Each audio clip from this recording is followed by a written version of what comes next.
Dr. Kobna Tando ye Kane Deputy Director-General for Quality and Access for Ghana Education Service mo wa ye breast cancer screening e de amama be se 200 wo Goaso ya ha for mantam no.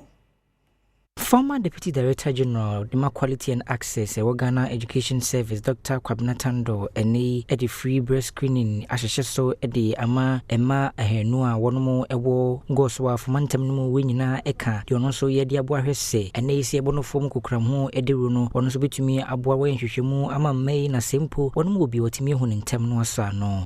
A breast cancer, a dear beer, a cum, yama menum ne mapa.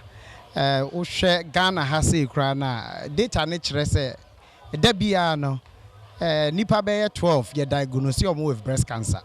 Ndize ushe afini niamu a nipa over 4,300 ni diagnose omo with breast cancer. Na busumi eye breast cancer awareness month no.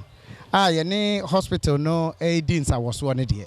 Na wosi ye hwe de be ya ye ma menom so no omo benya opportunity na omo so no omaye sa screening ibi. Yeah, I need to see my men. You more ye to be a big foam, a big didra, any idea no. I no more shada nyabre out the back hospital, say or koyasa screen maybe. And what you know, and maybe a winya sa, you so emphasis and Sonia Manabuni, Chichunkoma, one more tray and so Edemano. My miss, may I say any be. If almost about so Timothy and I'm diminican me buy so much me come.